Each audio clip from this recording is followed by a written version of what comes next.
Welcome to S के study point Siliguri. आप देख रहे हैं class 9 history new model activity task 2021 को। जी हाँ, इस वीडियो में हम लोग कवर करेंगे history new model activity task 2021 जुलाई क्लास 9 को। अगर अभी तक आप एस के स्टडी पॉइंट सिलीगुड़ी को सब्सक्राइब नहीं किए हैं तो तुरंत सब्सक्राइब कर लीजिए। लाइक और शेयर करना बिल्कुल नहीं भूलिएगा, क्योंकि इसकी स्टडी पॉइंट सिलीगुड़ी बेहतर से बेहतर वीडियो आपके लिए लेकर आने की कोशिश हमेशा करते हुए रहता है। आप अपने स्क्रीन पर हिंदी और इंग्लिश दोनों वर्जन के क्वेश्चन पेपर देख रहे हैं। हिस्ट्री के न्यू मॉडल एक्टिविटी टास्क जो जुलाई महीने में दिया गया था, बच्चों को बांटा गया है। हो सकेगा तो आपको भी दिया गया होगा, अगर नहीं दिया गया है तो तैयारी करते रहिए। जब स्कूल देगा तो आप इसको तैयार करके जमा कर सकते हैं। बांग्ला शिक्षा वेबसाइट पर इंग्लिश में और बांग्ला में ही क्वेश्चन अवेलेबल है, हिंदी वर्जन अवेलेबल नहीं है। किंतु कुछ एक स्कूल अपना क्वेश्चन पेपर ट्रांसलेट करके बच्चों को डिस्ट्रीब्यूट कर रहा है जुलाई महीने में। अगर आपको नहीं मिलेगा है तो आप अपने स्कूल से रिक्वेस्ट कीजिए कि सर क्वेश्चन पेपर दीजिए। तो चलिए हम लोग इस वीडियो को शुरू करते हैं।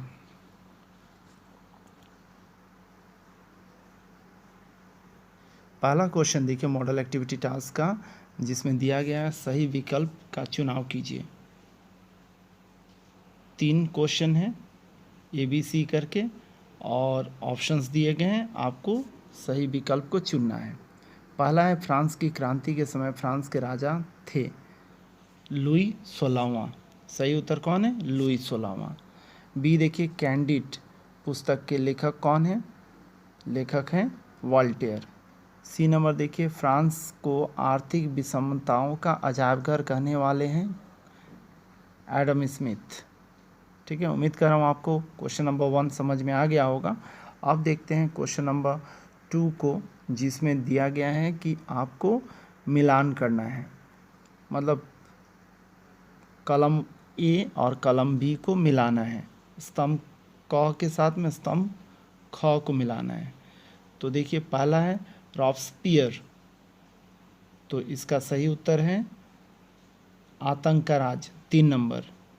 बी नंबर देखिए ड्यूक ऑफ वेलिंगटन, इसका सही उत्तर होगा 1 नंबर ग्रेट ब्रिटेन के सेनापति।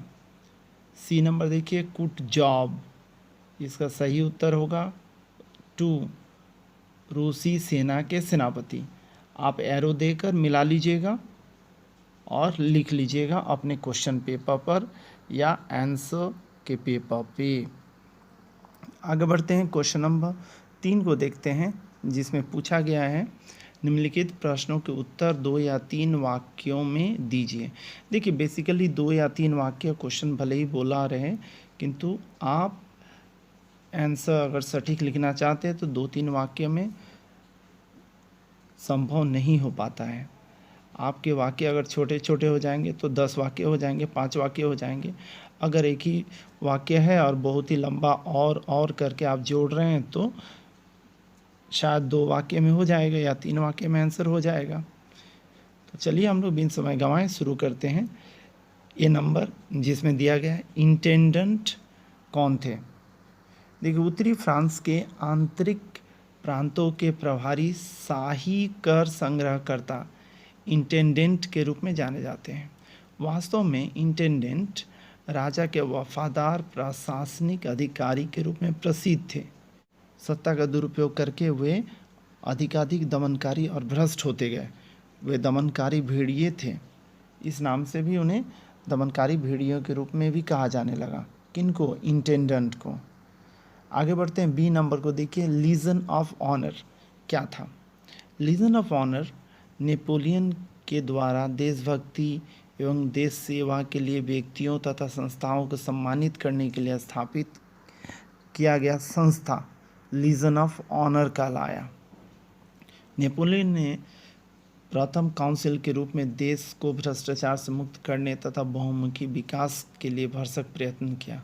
तो लीजन ऑफ ऑनर क्या है, इसको आप इस तरह से लिख लीजिएगा। सी नंबर को देखते हैं ऑर्डर इन काउंसिल क्या था? ऑर्डर इन काउंसिल, यहाँ पे ऑफ लिखा गया, उसको करेक्शन कर लीजिएगा। नेपोलियन ब्रिटेन को हराने के लिए एक परोक्ष तरीका को अपनाया जिसे महाद्वीपीय व्यवस्था कहते हैं, और इस व्यवस्था के तहत उसने निश्चय किया कि इंग्लैंड का कोई भी माल यूरोप के बाज़ार में नहीं आने दिया जाएगा। इस कारण से 1806 में बर्लिन आदेश नेपोलियन ने निकाला। फ्रांस के महाद्वीपीय व्यवस्था के जवाब में इंग्लैंड ने फ्रांस और उसके मित्र देशों के साथ व्यापार बंद कर दिया और उनके जहाज़ों को संसार के अन्य देशों के बंदरगाह में आने जाने से रोक दिया। ठीक है, इसी घोषणा को ऑर्डर इन काउंसिल कहा जाता है। तो कहने का मतलब क्या है? नेपोलियन ने बर्लिन आदेश लाया और उसने क्या किया? इंग्लैंड के साथ में इकोनॉमिकली वॉरफेयर शुरू कर दिया, मतलब आर्थिक तौर पे कमज़ोर करने के लिए कोशिश करने लगा ब्रिटेन के लिए। तो ब्रिटेन ने भी इसी तरह का पैंतरा अपनाया और उसने ऑर्डर इन काउंसिल नामक एक घोषणा लाया और उसने भी इसी तरह का उपाय अपनाकर फ्रांस को दिखाने लगा। उम्मीद कर रहा हूँ आपको समझ में आ गया होगा ऑर्डर इन काउंसिल। अगर आप इसके स्टडी पॉइंट्स लिगुड़ी को अभी तक सब्सक्राइब नहीं किया तो तुरंत सब्सक्राइब कर लीजिए, लाइक और शेयर करना बिल्कुल नहीं भूलिएगा। आगे बढ़ते हैं, क्वेश्चन नंबर 4 को देखते हैं, जिसमें केवल एक क्वेश्चन दिया गया है। नेपोलियन कोड पर निबंध या नोट लिखिए कहकर। देखिए, ये बहुत ही इम्पोर्टेंट क्वेश्चन है और बहुत ही बड़ा भी है, तो आप ध्यान से देखिए। इस तरह से ही तैयार किया गया है। नेपोलियन की सर्वाधिक महत्वपूर्ण देन फ्रांस के लिए उसकी विधान संहिता है। स्वयं नेपोलियन ने इस संहिता को अपनी गौरवपूर्ण उपलब्धि माना था। वस्तुतः क्रांति के कारण संपूर्ण फ्रांस की शासन व्यवस्था छिन्न-भिन्न हो गई थी और स्थिति अराजकता के बिंदु तक पहुंच चुकी थी। क्रांति के दौरान संपत्ति और नागरिकों के अधिकारों से संबंधित अनेक परिवर्तन हुए थे। कानून की भी बाढ़ आई थी और सब कानून अस्थिर तथा स्वतः समाप्त हो गए।